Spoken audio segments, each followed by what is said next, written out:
네, 잘 지내셨습니까? 또 이 온라인으로 가정에 계신 분들 다 잘 계신지 모르겠습니다. 제가 우리 교회에 얼마나 이렇게 예배에 참석하고 계신가 하고 이렇게 여러분이 모르는 방식으로 한번 체크를 다 해봤습니다. 해봤더니 상당히 많은 분들이 정상적으로 예배를 거의 대부분이 참석하고 있다고 생각합니다. 다만 평상시에도 예배를 나온둥 마운둥 하던 분들 외에는 대개 예배를 성실하게 드리고 있다는 사실에 조금 놀랐습니다. 오늘도 여러분에게 은혜의 시간 되기를 바랍니다. 여러분 육상 운동을 보면서 릴레이를 여러분 보신 적이 있으시죠? 릴레이를 보면 이렇게 바톤을 이렇게 주고 받잖아요. 릴레이 중에서 제일 긴장감이 높은 순간이 바로 이 바톤을 주고 받는 순간입니다. 그 순간에는 이 뛰는 속도가 줄어들지 않게 하기 위해서 받는 사람도 뛰고 주는 사람도 뛰면서 이렇게 전달을 해주지요. 그래서 아주 짧은 구간이지만 그래도 두 사람이 같이 뛰는 장면들을 여러분이 보셨을 것입니다. 오늘 우리가 읽은 이 본문이 바로 그런 본문입니다. 예수님이 등장하시고 세례 요한이 퇴장하는 그런 장면이 되죠. 오늘 우리 읽은 본문 중에서 24절을 보면 요한이 아직 옥에 갇히지 아니하였더라 하는 이런 말씀이 있는데, 사실 요한은 이 일 이후에 아주 짧은 시간 이후에 그는 옥에 갇히게 됩니다. 그리고는 그는 그 길로 옥에서 나오지 못하고 처형당하게 되니까 사실 세례 요한은 오늘 이 장면 이후에 얼마 있다가 그냥 퇴장을 하게 되는 것이죠. 그리고 예수님이 등장하는데요, 요 간격이 매우 짧다는 것이에요. 짧다는 것이 마태복음 4장 11절 12절에서 보게 되는데, 4장 11절은 예수님의 시험 사건이 끝나는 대목입니다. 어떻게 기록되어져 있나 그러면요, 이렇습니다. 이에 마귀는 예수를 떠나고 천사들이 나와서 수종드니라. 이게 11절이고 12절에 보면요, 예수께서 요한이 잡혔음을 들으시고 갈릴리로 물러가셨다가, 그러니까 예수님이 시험 받으신 사건과 그리고 세례 요한이 붙잡힌 사건이, 체포된 사건이 아주 근접한 사건인 사실을 우리가 알 수 있게 되죠. 그런 가운데서 오늘 본문은 이 세례 요한으로부터 예수님에게로 바톤이 넘겨지는 것과 같은 그런 대목에 해당되는 것입니다. 그런데 우리에게 상당히 이상하게 보이는 것은 이 대목에 이제 같은 레인에서 뛰면 괜찮은데, 세례 요한은 저기서 뛰고 있고 예수님이 여기서 뛰고 있는 거예요. 예수님은 유대 지방으로 가셔서 거기서 세례를 주고 계시고 세례 요한은 에논이라는 곳에서 세례를 주고 있는 상황이 벌어진 것입니다. 그러니까 우리가 의문이 들죠. 이건 또 뭐야? 예수님하고 세례 요한이 이제 세례 요한이 소개를 했잖아요. 그는 하나님의 어린 양이다. 세상 죄를 지고 가는 하나님의 어린 양이다. 나는 그의 신들매도 감당하지 못하겠노라. 이렇게 얘기를 했으면 우리 생각에는 세례 요한이 폐업 신고를 하고 그 다음에 이제 예수님의 업에 동참해서 그렇게 갈 것이라고 생각이 드는데, 이게 웬걸? 예수님은 저기서, 세례 요한 여기서 여전히 세례 주는 사역을 하고 있는 거예요. 그러니까 우리가 이런 대목을 읽으면서 조금 유의해서 읽는 분들이라면 의아하게 생각하지 않을 수가 없는 것입니다. 물론 성경에는 여기에 대한 대답이 없기 때문에 우리의 대답은 썩 시원하게 해결되는 것은 아닌데, 어쨌든 우리가 읽으면서 그거 참 이상하다 이런 생각을 하지 않을 수가 없는 것이죠. 저는 여러분에게 제 생각을 말씀을 드리는데, 이거는 여러분의 이제 의문을 들 수밖에 없으니까 이렇게 제 나름의 해석을 말씀을 드립니다.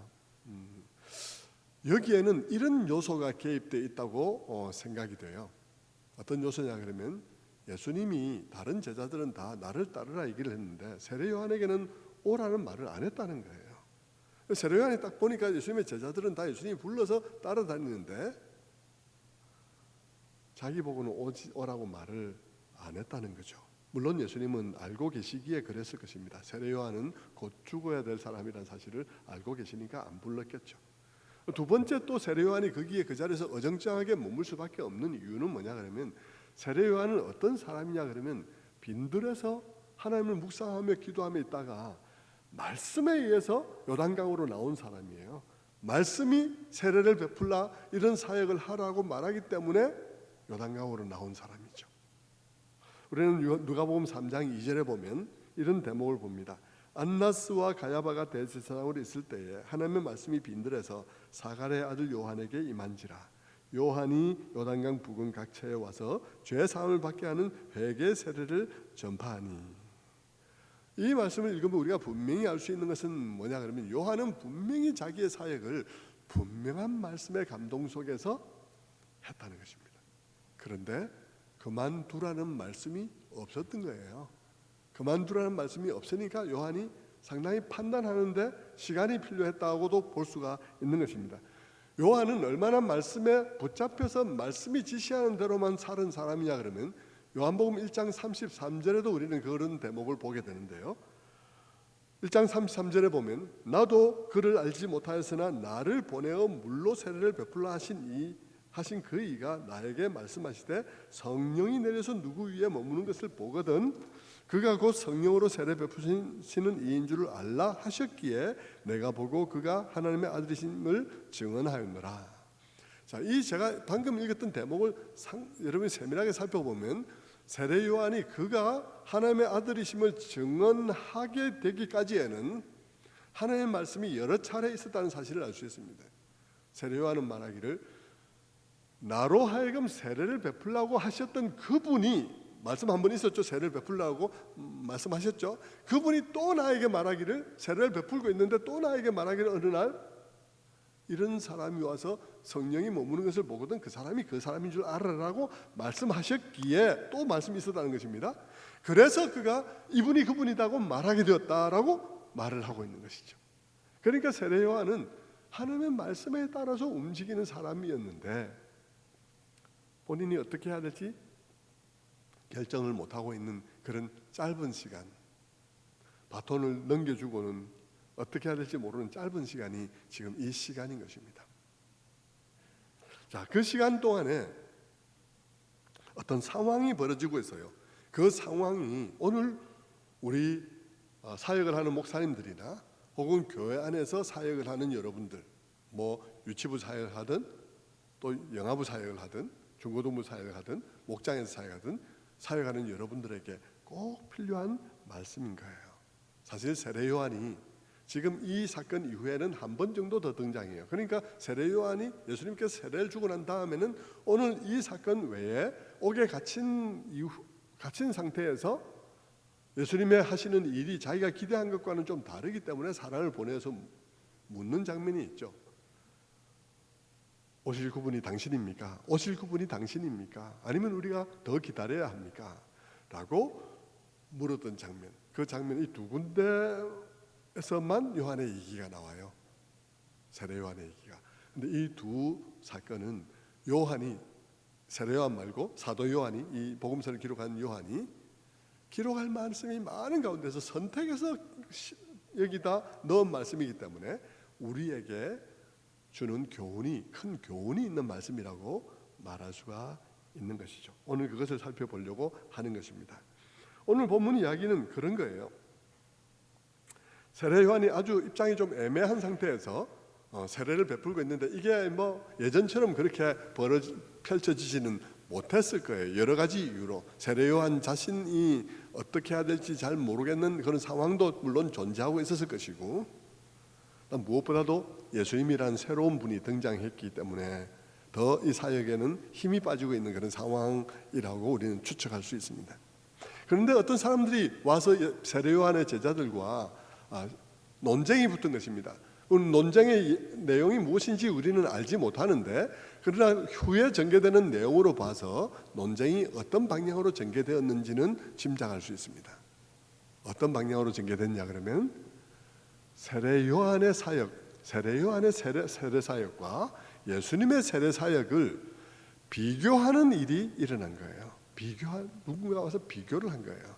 그래서 요한의 제자들이 여러분 마음이 상한 거죠. 여러분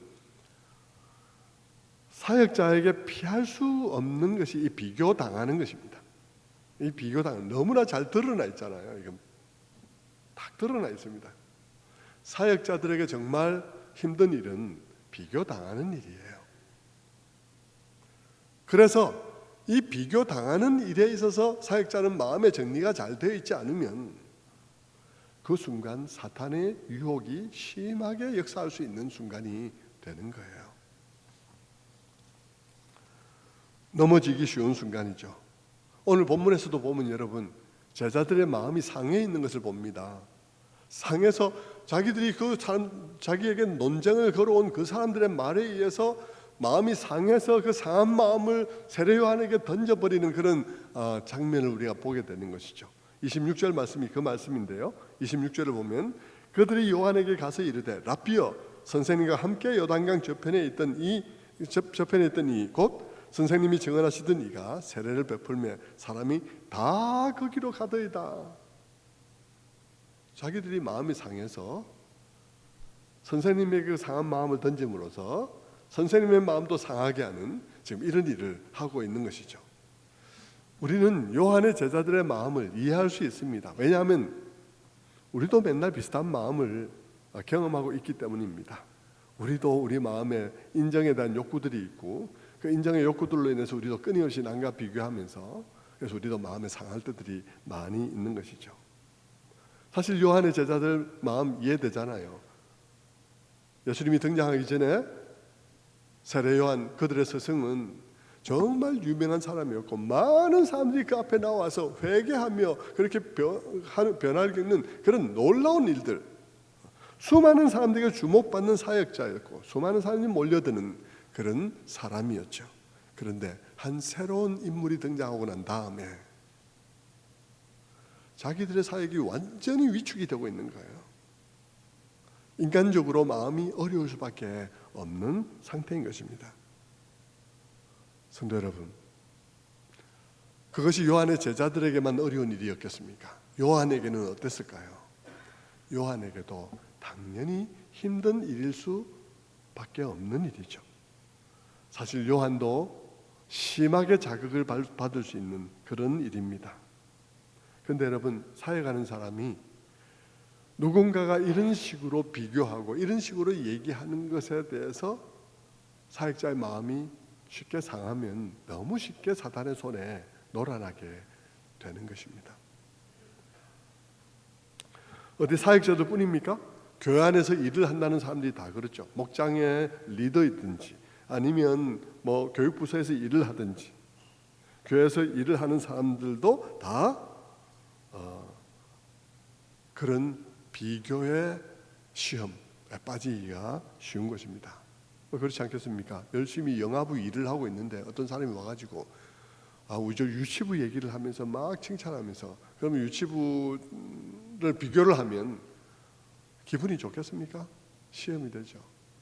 요초등부 열심히 하고 있는데 막 중고등부 얘기를 막 하면서 칭찬을 하면서 비교를 하면 시험이 들겠죠. 혹은 중고등부를 하고 있는데 다른 교회 중고등부 얘기를 하면 시험이 들 것입니다.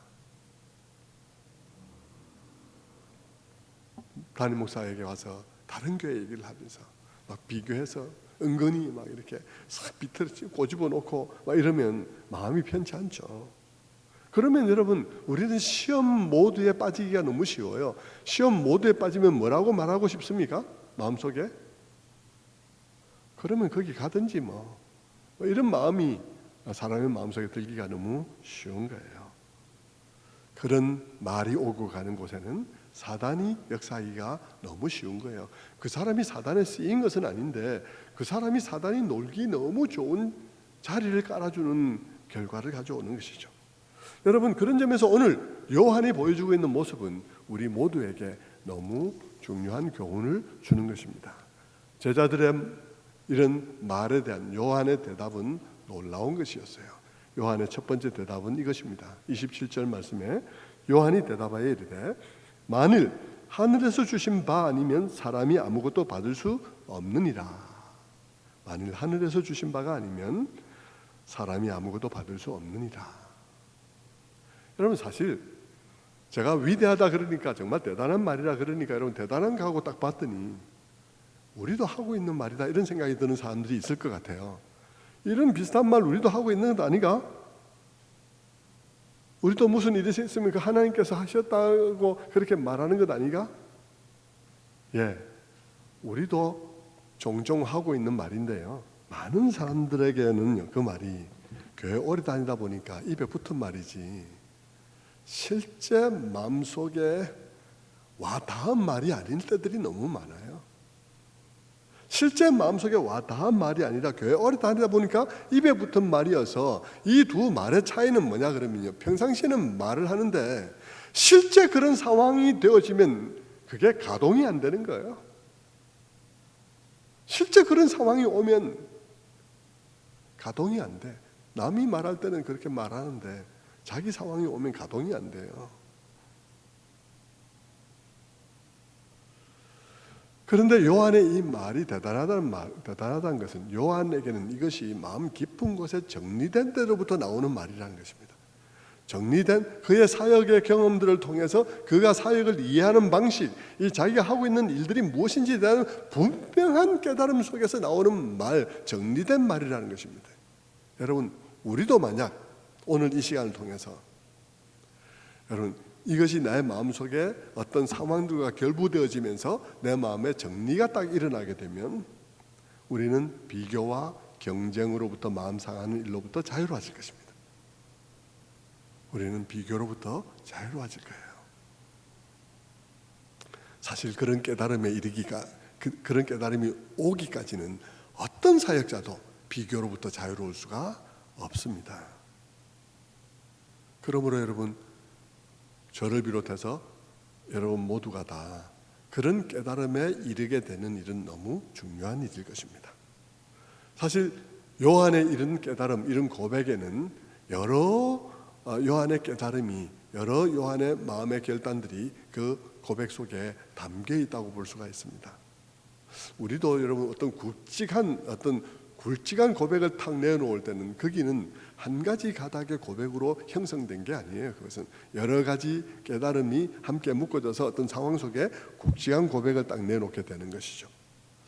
자, 오해를 피하기 위해서 아닌 것을 먼저 한 가지 말씀을 드리면, 요한의 이 말은 어떤 일이 일어나 버렸을 때 그것을 어떻게 해석해야 될지 잘 모르는 상황이 되어서 얼버무리는 뜻에서 나는 그것이 하나님 뜻이라고 생각해라고 말하는 종류의 말이 아닙니다. 우리는 종종 어떤 일이 일어나고 나면 일어난 그 상태를 그냥 하나님께서 그냥 하신 거라고 생각해라고 말을 하죠. 차이는 뭐냐 그러면 그렇게 말을 하면서도 마음에 분명히 깨달음이 아니라는 것입니다. 그냥 그런 상황을 어떻게 뭐라 말해야 되는데 정리가 안 되니까 그렇게 하는 것이죠. 그래서 우리 삶에는 종종 어떤 경우에 하나님께서 하신 거라고 생각해라는 말이 어떤 사람에게는 믿음의 고백이고요, 어떤 사람에게 있어서는 쓰레기통과 같아요. 아무거나 해석이 안 되면 다 거기다 주워 담는 그런 말과 같을 수 있어요. 똑같은 말인데 어떤 사람은 정말 귀한 고백인데 어떤 사람은 해석 안 되는 걸 그냥 주워 담는 무의미한 그릇에 불과한 것이죠.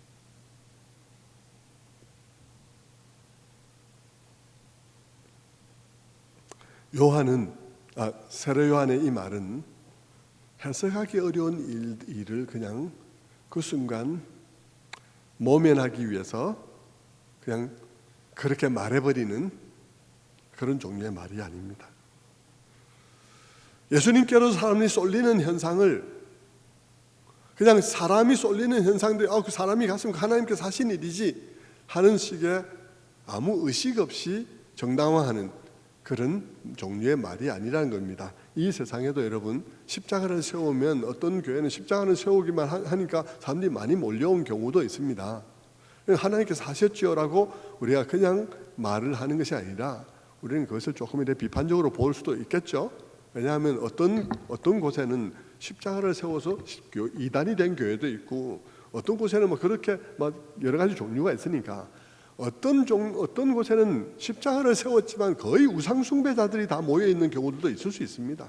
어떻게 가르치냐에 따라서 거의 교인들이 기독교 우상 숭배에 거의 빠져 있는 경우들도 많이 있을 수 있으니까 그냥 많이 모이니까 그 하나님께서 하신 일이야 이렇게 말하는 종류도 있을 수 있는데 그런 말이 아니라 이 말입니다. 세례 요한의 말은 그런 말은 아니고요. 그럼에도 불구하고 진정 하나님의 은혜에 의해서 사람이 변하고 회개하며 그러면서 부흥을 이루어가는 경우들이 있는데, 그런 경우들에 관해서 우리가 그것을 바라볼 때 질투하지 아니하고 시기하지 아니하고 하나님이 하신 일이야 하고 정말 말하며 축복할 수도 있다는 것이죠. 세례 요한은 그런 말을 하고 있다는 것입니다. 왜냐하면 사역을 알기 때문이라는 것이죠. 사역을. 사람이 변화되는 것, 사람이 회개하는 것, 회개하고 세례를 받는 것, 여러분 사람의 힘으로 되는 일이 아니기 때문인 것입니다. 나의 힘으로, 나의 노력으로 단 한 사람을 회심시키고 단 한 사람의 영혼을 변화시키는 일도 불가능하다면 진정으로 변화가 일어나고 있는 저것은 하나님이 허락하지 않으면 일어날 수 없는 일이라는 깨달음을 그는 가지고 있는 것입니다. 그는 자기 자신의 과거의 사역이 하나님의 은혜로만 되어질 수 있었던 것을 아는 거로 그는 지금 일어나고 있는 저 일이 또한 하나님이 주셔서 하는 일이라는 사실을 굳게 믿고 있는 것이죠. 그러니까 이 말은 세례 요한의 입에 발린 말이 아니라 마음 중심으로부터 고백인 것입니다. 둘째는 이런 고백이 거기에 또 한 가닥으로 들어있는 것이죠. 하나님께서는 지금까지 나를 통해서 사역하시던 하나님께서 지금 이 순간 이후에는 그를 통해서 역사하실 권리가 있다. 그분은 그를 충분한 권리가 있다. 그렇게 인정하는 인정이 있는 것입니다. 그걸 세례 요한이 마음에 깊이 받아들인 것이죠. 그리고 세 번째로는 이 일은 나의 일이 아니라 하나님 나라의 일이라는 것.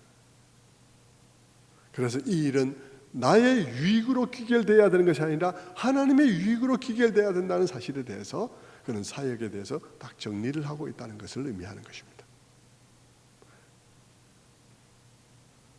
그리고 네 번째로는 이 일은 근본적으로 그러기에 하나님이 이루어 가시는 일이고 나는 단지 그 일을 위하여 한 시대 한 장소에서 일정 기간 동안에 섬기다가 나는 퇴장하는 인물에 불과하다. 그래서 나는 내게 맡겨진 시간이 있으며 내게 맡겨진 시간 동안 내게 맡겨진 일들을 감당하다가 나는 퇴장하던 사람이라는 인식을 그가 갖고 있는 것이죠. 그러니까 여러분 이 모든 말들을 그렇게 담담하게 할 수 있는 것입니다. 위로부터 주시지 않으면 아무도 받을 수 없어. 저거는 하나님께서 하시는 일이야. 그렇게 되는 것이죠. 여러분 이런 것들이 여러분의 마음속에 와 닿으면 진정 깨달음으로부터 마음에 와 닿으면 경쟁과 비교로부터 자유하게 되는 것이에요. 마음이 상하는 일이 없게 되는 것입니다. 마음이 겸손하게 되는 것입니다. 이 일이, 이 하나님의 일이 나의 최선을 통해서 이루어지는 일이 아니라는 사실을 아는 것이 중요한 것입니다. 여러분 사역자는 내가 아무리 최선을 다해도 나를 통해서 하나님께서 일을 하셔야 되는 것이지, 그렇지 않으면 아무리 나의 최선을 다한다 할지라도 단 한 명의 영혼도 주께로 이끌 수 없다는 사실을 마음 깊이 깨닫는 상태가 아니면 사역자가 이 일에 자기의 자존심을 걸게 돼요. 이 일이 내가 할 수 있는 일이 아닌데 내가 할 수 없는 일에 내 자존심을 거는 것만큼 불행한 일이 없는 것입니다. 내가 한 사람의 영혼도 내 힘으로 변화시킬 수 없는데 그 일에 나의 자존심을 걸면 이건 잘못 걸은 거예요. 그건 잘못 걸은 거죠.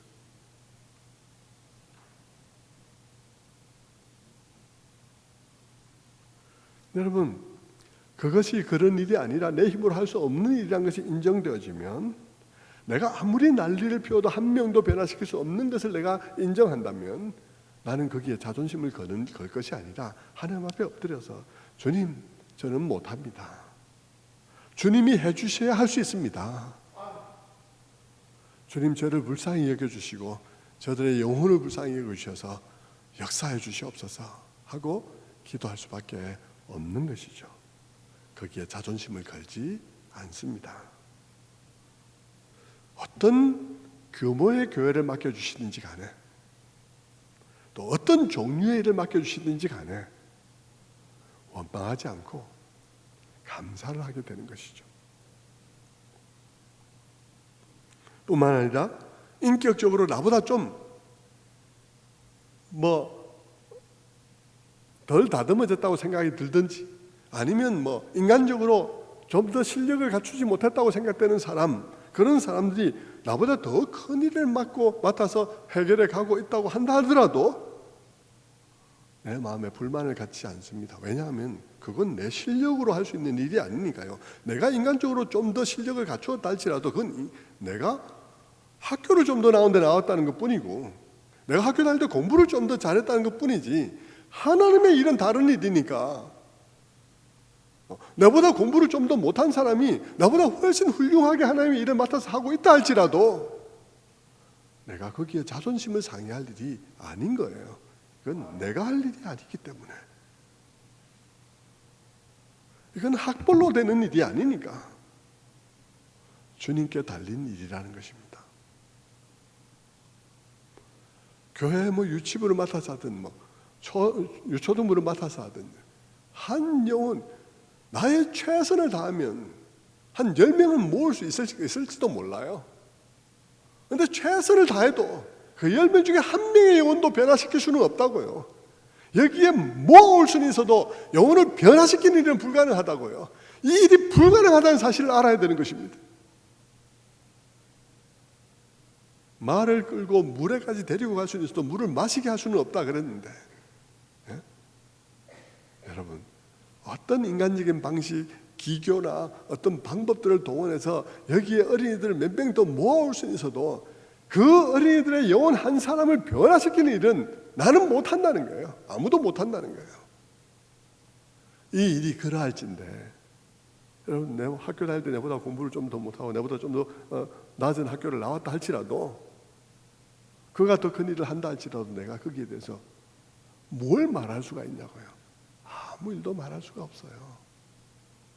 그것은 하나님의 일이기 때문에요.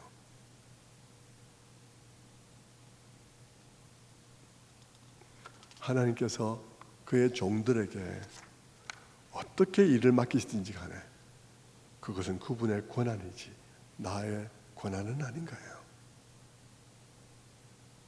그리고 실제 사역 속에 들어가서도요, 어떤 사람이 나보다 훨씬 뛰어난 능력을 가졌다 할지라도 그래서 더 큰 일들을 감당한다 할지라도 나는 그 사람을 보면서 부러워하는 마음을 가질 수 있을지는 몰라도 질투하지 않는 거예요. 부러워하는 거야. 나도 저런 능력을 받았으면 좋겠다. 나도 하나님과 저런 관계까지 들어갔으면 좋겠다. 그건 부러워해야 당연한 거죠. 부러워하는 게 당연하죠. 근데 질투하지는 않는, 질투해서 그 사람이 막 싫어진다거나 막 만나기 싫다거나 내가 만나면 내 자존심이 너무 상한다거나 그렇지 않다는 것입니다. 오히려 감사하는 마음이 듭니다. 들 수 있습니다. 하나님께서 오늘도 교회를 위해서 저런 분을 들어서 사용하시구나. 오늘 이 땅의 교회가 이렇게 난리법석이고 정말 다 폭망한 것 같은 그런 상황인데, 그래서 이 참된 신자가 어디 있나, 참된 사역자 어디 있나 싶은데, 와, 저분을 보니까 하나님과 저렇게 긴밀하고 저렇게 순수하고 저렇게 하나님을 갈망하며 저렇게 눈물로 사역하는 가운데서 저런 결과가 나고 있는 이것을 보니까 너무 힘난다. 너무 힘난다지. 너무 힘난다지. 질투난다. 마음이 기분이 안 좋다. 그런 생각이 안 드는 거죠. 여러분, 저는 지금 상상 속에서나 가능한 어떤 엉뚱한 이야기를 하고 있는 게 아닙니다. 저는 저의 이야기를 하고 있는 거예요. 저도 여러분, 저는 이 말씀을 준비하면서 제 생각이 많이 났어요. 저도 수십 년 전에 개척을 처음 시작할 때 요한의 제자들과 같은 상태에 있었다고 생각이 듭니다. 요한의 제자들이 크게 잘못되어 있으면서도 자기들이 잘못된 것을 모른 채 말을 하고 있듯이 저도 제 자신이 잘못된지 모르고 맞는 줄로 생각하고 있었을 것입니다. 저는 성실하게 노력했고요. 공부도 열심히 했고요. 목표도 나름대로 올바로 세우고 있었고요. 방법들도 이렇게 해야 되겠다고 안 해야 될 일들을 다 안 하는 방법으로 다 정리를 했습니다. 버려야 할 것들을 버려야 되겠다고 생각을 했습니다. 저는 사실 고등학교, 중고등학교 때 은혜를 받아서 중학교 때부터도 뭐 대회에 참석해서 노트를 해가면서 말씀을 듣고 눈물 흘리기도 하고 말씀을 골똘하게 들었습니다. 근데 여러분, 말씀을 골똘하게 듣다 보니까 목사님들이 다 하나님 말씀을 하고 있는 게 아닌 것을 제가 어린 나이에 알게 됐어요. 마음대로 말하는 말씀들도 있더라고요. 그래서 제 마음에 많은 분노가 생겼어요. 나는 하나님 말씀을 듣고 싶은데 목사님이 막 딴 얘기하고 막 자기 유리할 대로 얘기하고 목적을 갖고 얘기하고 막 이렇게 하는 것들이 보이는 거예요. 제가 화가 났어요. 거기다가 목사님들이 너무 교회 위주로 교회 중심으로만 생각을 하고 성도들의 가정과 성도들의 삶을 그다지 별로 그 당시에는 생각하지 않는 것 같았어요. 저는 그게 좀 마음에 어린 나이에 어떻게 그 마음이 내 마음에 들었는지 하여튼 그게 마음에 안 들었어요. 그러면서 제가 목사가 돼야 되겠다. 나는 다른 목사가 돼야 되겠다. 이런 생각을 했죠. 근데 70년대 초중반에는요, 민주화 운동이 활발하게 일어나고 있던 때였습니다. 그때 참 많은 분들이 수고했죠. 나중에 변질되는 사람들도 뭐 엉뚱한 일을 하는 사람들도 많이 생기긴 했지만 그 당시는 참 많이 애를 썼다는 그 점은 우리 다 인정해야 되겠죠. 여러분, 그때 저는 민주화 운동을 하는 그 대학생들이 그 노동자들의 삶과 함께하면서 노동운동을 하기 위하여 학력을 포기하고 노동자로 현장에 들어가서 이렇게 하는 것들을 보면서 제 마음에 감동이 있었어요. 그러면서 제 마음속에는 야, 민주화 운동을 하는 사람도 저렇게 하는데 하나님 나라의 운동을 하는 목사는 성도들의 삶을 몰라도 되는 걸까? 이런 생각이 들었습니다. 그래서 저도 성도들의 삶을 좀 아는 과정이, 그런 시기가 필요하다고 생각을 했어요. 그래서 일반 대학을 진학을 해서 상과대학을 나와서 직장 생활을 하게 됐죠. 그래서 저는 5년간 정도만 직장 생활을 하고 다시 돌아와서 신학을 하려고 마음을 먹고 있었습니다. 그런데 여러분, 10년 정도 있다가 하게 되었어요. 뭐 대학교 졸업할 때쯤 돼가지고 불교 학생에서 활동하는 여학생을 만나는 바람에 시간이 좀 오래 걸려가지고 이제 돌아왔거든요. 전도해가지고 이제 와야 되니까 상당히 이제 시간이 오래 걸렸어요. 그래갖고 이제 중고등학교 때 결정을 하고 난 다음에 한 17, 18년 만에 제가 신학을 하게 되었는데 그동안에 제 마음에 한 번도 변한 일이 없었고요. 그동안에 제가 뭐 일반 집사이면서도 로이 존스 목사님 책을 읽기도 하고 뭐 존 스토트 책을 읽으면서 마음의 정리를 하고 있었죠. 그리고는 이제 마침내 해외 주재원 생활을 끝으로 해서 귀국하면서 사표를 던졌습니다. 그때 제 마음은 뜨거웠어요. 감사로 넘쳤습니다. 하지만 우리의 삶은 갑자기 허리띠를 졸라매야 되는 삶이었죠. 갑자기 여러분 사역자로서 제가 6개월밖에 생활을 안 했는데 수입이 없어지죠. 사역자로 있을 때도 수입이 10분의 1밖에 안 되는 그런 상황 속에서 집사람이 발발 떨면서 주스도 하나 제대로 못 사 먹는 이런 상황에서 작은 집에 이삿짐 들어와서 해외에서 들어온 이삿짐을 풀지도 못한 채 쌓아놓고 살아가고 있었습니다. 조금 전까지, 지금부터 30년 전에 자동차 포니하고 스텔라가 있던 그런 때 여러분 한국에 들어와서 외국에서 타던 그 승용차들 다 버리고 와서 이제 버스를 타고 땀 삐질삐질 흘리면서 버스 타고 가면서도 버스 안에서 제가 눈물을 흘리는 때들이 있었습니다.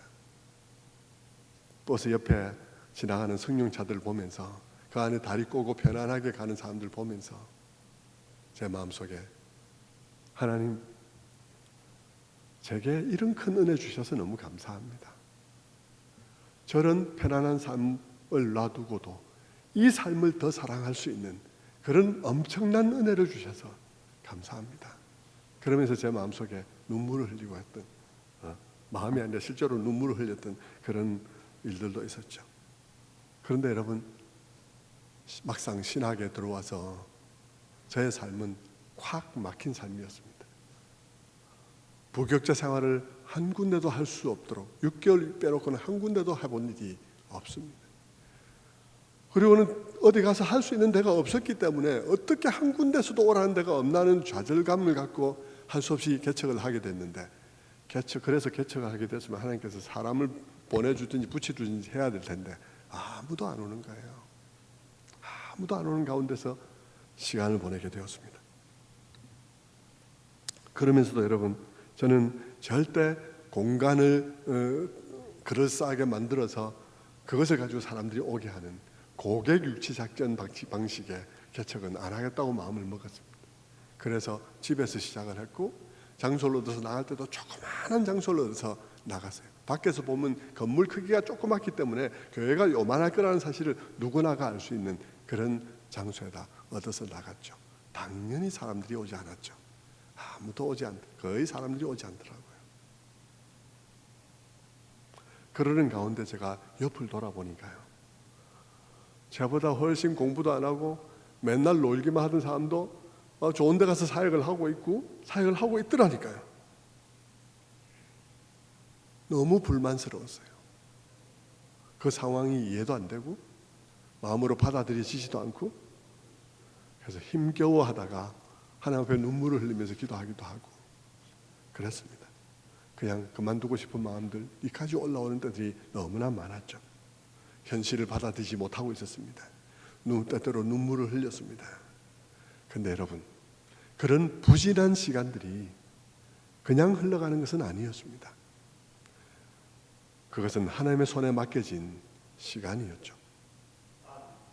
그 시간을 통해서 하나님께서는 저의 생각을 바꾸고 있었습니다. 저의 자존심을 깨뜨리고 있었습니다. 저의 교만을요. 엘리트 과정을 밟아왔고, 그런 시각에서 하나님의 일도 바라보고 있었습니다. 열심히 하면 되겠지. 지금처럼 열심히 하고, 지금처럼 열심히 공부하고, 열심히 책 들여다보고, 열심히 공부하고, 그래서 나의 근면과 나의 성실함과 나의 실력과 나의 장점과 나의 열정을 가지고 하면 되겠지. 나는 하나님의 일이 그런 일인 줄 알았어요. 그것을 하나님께 드리면 되는 것 아닌가? 엄청난 착각인 것입니다. 그 일은 종류가 다른 일이었어요. 그 일은 종류가 다른 일입니다. 엄청난 착각인 것이죠. 그런 착각이 깨뜨려지지 않으면 아무것도 할 수 없는 그런 일이었습니다. 하나님께서는 저를 사랑하시기 때문에 나의 이 착각을 어떤 수를 써서라도 깨뜨려야만 하는 것이죠. 깨뜨려야 되니까 제가 그런 상황에 갈 수밖에 없는 거예요. 너무 기이한 현상이죠. 어떻게 여러분, 제가 담임 목사 자리 달라는 것도 아니고 전도사 자리 달라는데 자리가 한 자리도 없을 수가 있냐고요, 세상에. 그런 자리에 제가 간 것입니다.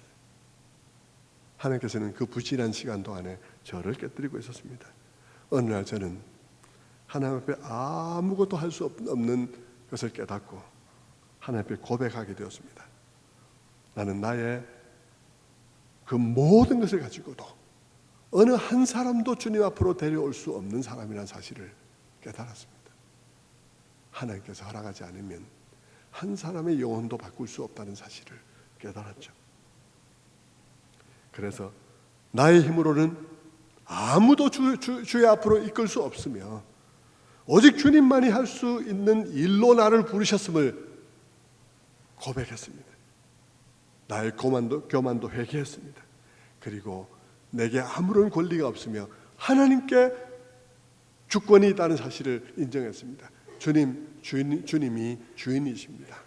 주님이 우리 모두의 주인으로서 주인이 주인 마음대로 니는 저기서 일해라, 니는 여기서 일해라 한들 내게는 아무런 거기에 대해서 불평할 권리가 없습니다. 하나님께 고백을 올려드렸습니다. 그런데 그것을 눈물로 올려드린 것이 아니라 기쁨으로 받아들였습니다. 이것은 주님의 권한이야, 나의 권한이 아니야. 그리고 하나님께 어떻게 하든지 하나님은 정당하십니다. 내가 기쁨으로 그것을 인정할 수 있게 되었습니다. 하나님께서 나를 그리고 또 다른 사람을 어떤 사역지에 두셔서 어떤 일을 하게 하시든지 간에 나는 아무 항변할 권리가 없는 자라는 사실을 고백하게 되었죠. 그러니까 마음이 편안해지면서 비로소 모든 것이 바로 보이기 시작했습니다. 내 마음이 편안하니까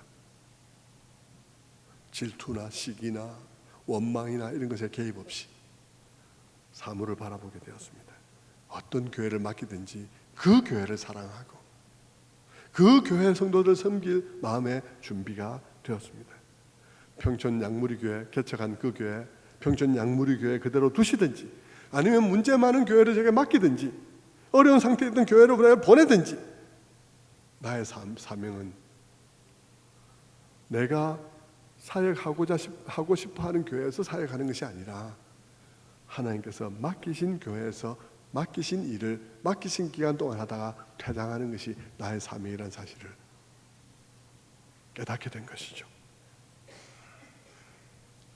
시편 131편의 고백이 제 고백이 되었습니다. 시편 131편 1절입니다. 여호와여, 내 마음이 교만하지 아니하고 내 눈이 오만하지 아니하오며 내가 큰 일과 감당하지 못할 놀라운 일을 하려고 힘쓰지 아니하나이다. 실로 내가 내 영혼으로 고요하고 평온하게 하기를 젖된 아이가 그의 어머니 품에 있음 같게 하였나니 내 영혼이 젖된 아이와 같도다. 아이가 보채며 젖달라고 그렇게 하다가 젖대야 될 때가 되어서 너 지금 평신도 아니잖아. 이제 너 사역자잖아. 네가 젖 먹는 애처럼 그러면 안 되지. 젖대야지. 이제는 단단한 것도 먹고 해야지. 젖된 아이가 비로소 내가 젖대야 될 때를 알아서 깨닫고 눈물을 그치고 엄마 품에 안겨서 평온에 안겨 있는 것과 같이 제가 주님 품에서 평안을 회복하게 되었습니다. 그 모든 것들이 내 안에서 시작되어졌기 때문에 나의 모든 시선이 변하기 시작했습니다. 나의 모든 시선이 변했어요. 부교육자에 대한 나의 시선이 변했습니다. 전에는 부교육자들도 나의 기준으로 그들을 바라보았습니다. 내가 열심히 하니까 저들도 열심히 해야지. 내가 이만큼 하니까 저들도 그렇게 해야지. 모자라는 점들만 보였죠. 왜 저럴까 생각되었습니다. 그러나 여러분, 그때 이후로 저의 생각이 바뀌었습니다. 나와 비록 다를지라도 나와 다른 일을 맡길 것이라는 사실을 믿게 되었습니다. 나와 다른 일을 맡을 것이기 때문에 나와 같을 필요가 없다는 사실을 받아들이게 되었습니다. 나와 다른 일을 맡을 것이기 때문에 나와 같아서는 안 되는 것이죠.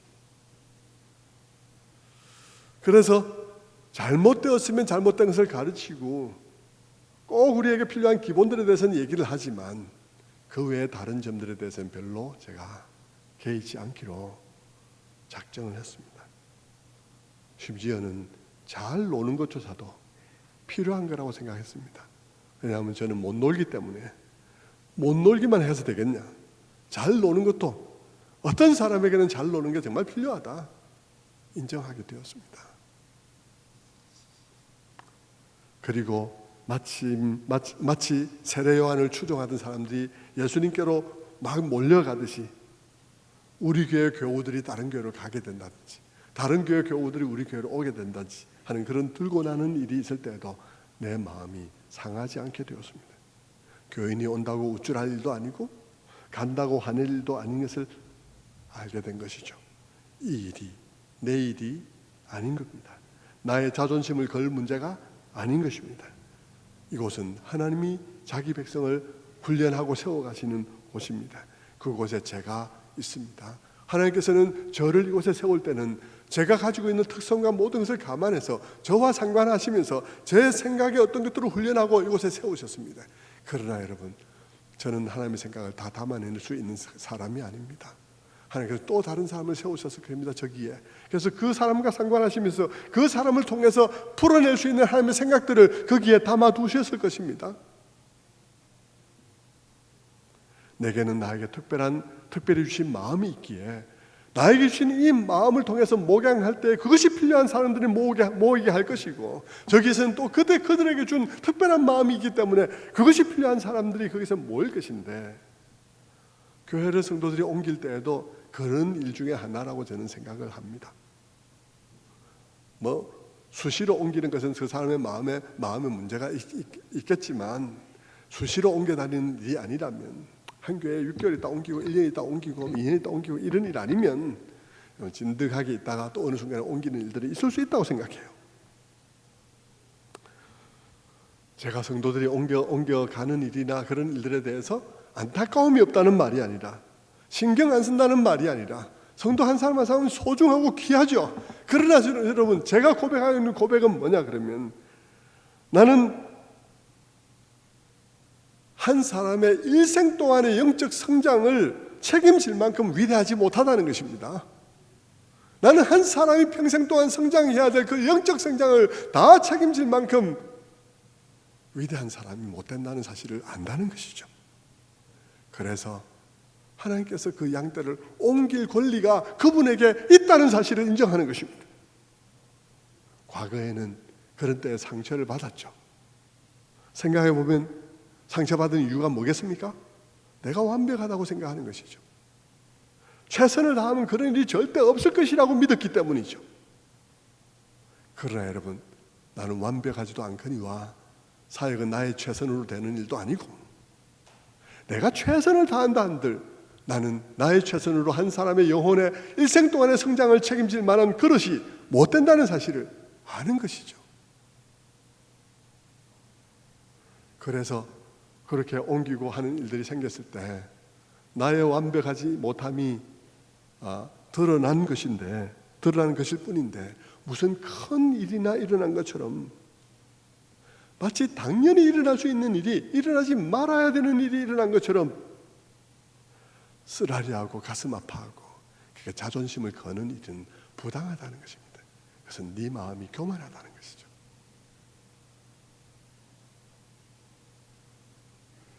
여러분, 이렇게 변화되는 마음이 사실은 복음적인 거예요.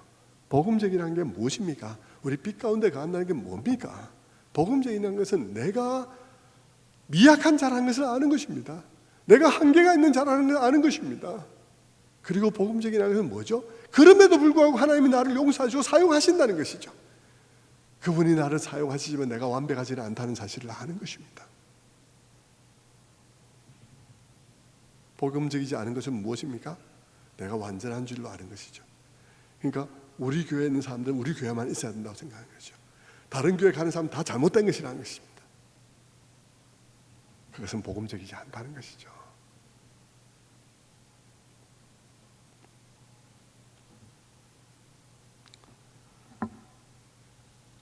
성도 여러분, 그렇게 사역을 이해하게 되는 것이죠. 그렇게 되니까 여러분, 우리의 마음속에, 제 마음속에 비교하는 일이 사라지게 되었습니다. 마음이 상하지 않게 되었습니다. 서운한 마음은 있죠. 서운한 마음하고 사람이 가는데 서운하지 않을 수 있습니까? 서운한 마음, 안타까운 마음, 그건 별개로요. 마음 상해하며 나쁘게 생각하며 그렇게 하지 않게 된다는 것이죠. 진정으로 우리의 모든 허물을 벗어날 하나님 나라를 사모하게 되는 것입니다. 나와는 비교할 수 없을 만큼 능력 있는 사역자들을 만날 때들이 있습니다. 저는 CTCK를 통해서, City to City를 통해서, 혹은 TGC, 가스펠 코올리션을 통해서 이 두 단체가 합쳐서 법인 하나를 만들었는데 복음과 도시라는 법인 하나를 만들었어요. 그 복음과 도시라는 이 단체를 통해서 훌륭한 목사님들을 많이 만나보고 있습니다. 제가 정말 주변에서 평상시 느끼던 것과는 전혀 다른 종류의 사람들을 만나죠. 그런 분들을 만나면 정말 능력 있고 무엇보다도 하나님과의 긴밀한 관계 속에서 한 걸음 한 걸음 나아가고 있는 것을 모습을 보게 됩니다. 보게 될 때마다 또 그들의 사역이 크게 번성하고 있는 것을 볼 때마다 여러분 제 마음에 질투가 생기는 게 아니에요. 하나님 앞에 감사하는 거죠. 하나님, 이렇게 폭망해버린 것 같은 한국 교회에 이런 사역자들 어디 숨겨 두셨다가 이렇게 지금 이렇게 보시게 하십니까? 20년 전에만 보게 하셔도 얼마나 좋았겠습니까? 이제 몇 년 남았다고 지금 보게 하십니까? 하면서 안타까워하고, 그나마 지금이라도 알게 되고 알고 지내며 서로 영향받으며 좋은 영향을 받는 것에 대해서 감사하게 되는 것이죠. 그리고 한국 교회를 위해서 하나님께서 이런 분들을 들어서 이렇게 하나님께서 일을 하고 계시구나 하는 사실이 우리에게 무한한 위로가 되는 것입니다. 너무 감사한 것이죠. 세례 요한이 시험받지 않은 것은 주님이 누구신지를 알기 때문이요, 또 자기가 하는 사역이 무엇인지를 알기 때문입니다. 이건 내 힘으로 하는 일이 아니라는 사실, 지금까지도 하나님의 은혜로 해왔고 하나님께서 주셨기 때문에 해왔으며, 이제 하나님께서 저쪽으로 옮기겠다 하시면 그분이, 할렐루야, 그분이 하실 일이다, 나의 소관이 아니다 하는 마음을 가졌기 때문에 그는 마음이 상하지 않는 것입니다. 여러분, 우리가 하는 이 일, 유치부든 무엇, 중고등부든 목장의 일이든 무엇이든 간에 여러분, 또 이번에 임직하게 되시는 분 잘 기억하십시오. 우리가 하는 일이 얼마나 놀라운 일이며 얼마나 위대한 일이며 어떻게 내 힘으로는 영혼 하나도 변화시킬 수 없는 엄청난 일이라는 사실을 알면 알수록 나는 거기에 자존심을 걸지 않습니다. 알면 알수록 나는 다른 사람의 크게 쓰임받는 사람을 볼 때마다 감사합니다. 요한은 그래서 이렇게 말하죠. 29절에 이렇게 또 다른 방식으로 말을 합니다. 신부를 취하는 자는 신랑이나 서서 신랑의 음성을 듣는 친구가 크게 기뻐하나니 나는 이러한 기쁨으로 충만하였노라. 결혼식 장면을 가지고 요한이 말을 해요. 우리 오늘날의 결혼식으로 모든 시대를 다 들여다보면 안 되죠. 오늘 시대 우리처럼 이렇게 결혼하는 것은 얼마 안 됐습니다. 오늘날 우리의 결혼은요, 예식장이 따로 있어요. 예식장에는 또 도우미들이 있습니다. 그뿐만 아니라 웨딩 전문 업체들이 있어가지고요, 결혼식 준비를 처음부터 끝까지 다 도와줘요. 옛날에는 그렇지 않았습니다. 지금 우리나라만 벗어나도 다른 나라가 그렇지 않아요. 서양에도 그렇게 결혼하지 않아요. 서양에도 뭐 베스트맨이라 해서 신랑의 가장 친한 친구, 메이드 오브 어너라 그래서 신부의 가장 친한 친구가 이 결혼식을 많이 도와주고, 심지어는 결혼식 날에 우리 어떤 복장으로 나갈까 이런 까지 그 친구가 다 어레인지를 해서 그렇게 나타나고 이렇게 하거든요.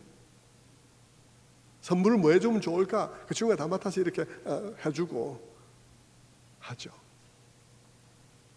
고대에는요, 예식장도 없고 다 이런 거 다 없죠. 그러니까 친구들이 돕는데요, 신랑의 요한은 자기가 신랑의 친구라는 것입니다. 신랑의 친구는 결혼식 날 어떻게 했을까요? 결혼식 날 먼저 가서 신랑을 기다리면서 모든 준비를 다 이렇게 하고 기다리고 있었을 것입니다.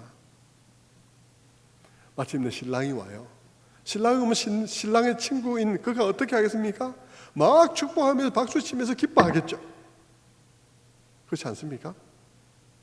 신랑의 친구가 그렇지 않고 신부를 보면서 눈독을 들이고 있다면 어떻게 될까요?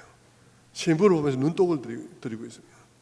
저 신부가 저 남자한테 가면 안 되는데 이러고 있다면 어떻게 되겠습니까? 이거 참 난리죠.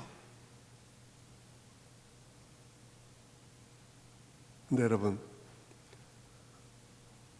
세례 요한은 자기는 신랑의 친구라는 것입니다. 신랑의 친구이기 때문에 신랑이 오시면 당연히 신부가 신랑에게 가고, 그리고 자기는 박수 치면서 기뻐하고 내 친구가 이렇게 결혼한다고 기뻐하는 친구와 같다. 사람들이 다 거기로 가더이다. 당연하지. 그분의 신랑인데, 신부인데. 그렇게 사도 세례 요한은 자기 입장을 정리를 했습니다. 그리고는 마지막 절에 그가 그 유명한 말을 하는 것이죠. 그는 흥하여야 하겠고 나는 쉬어야 하리라 하는 위대한 말을 그가 하게 된 것입니다. 그런데 여러분, 말씀을 맺겠습니다.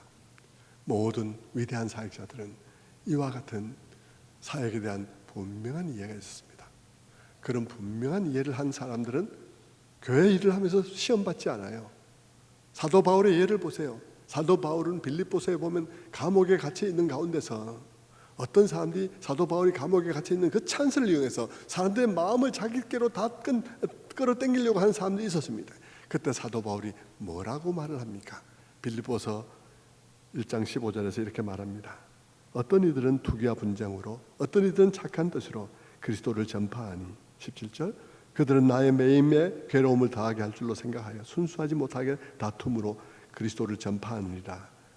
그러면 무엇이냐? 거칠으로 하나 참으로 하나 무슨 방도로 하든지 전파되는 것은 그리스도니 이로써 나는 기뻐하고 또한 기뻐하리라. 신랑만 전파되면 된다. 신랑이 누구인 줄만 알면 된다. 나는 그것을 기뻐하겠다고 바울은 말했죠. 바울은 시험 들지 않았어요. 그러나 이스라엘 왕 사울은 그렇지 않았어요. 그는 하나님 나라의 일을 자기들의 가업으로만 생각했기 때문에 다윗이 하나님의 은혜를 받자 시기하는 것입니다. 다윗이 공로를 세우니까 시기하는 거죠. 그냥 여러 가지 일들을 통해서 다음번에는 하나님께서 다윗을 왕으로 세우려는 모양이다. 나는 여기까지야. 나는 내 시대에 이렇게 하고 그 다음 시대는 이렇게 하나님께서 그렇게 하는 거야 라고 생각했으면 다윗을 축복하면서 내 다음에 왕이 될 사람이다 이러면 모든 게 편하게 지나갔을 텐데, 사울은 시기했어요. 질투했어요. 그러니까 악령이 역사를 한 거예요. 이런 비교의 악령이 역사한 거예요. 그래서 이 사울이 그의 여생을 굉장히 악령에 시달리다가 비참한 결말을 보게 되었죠.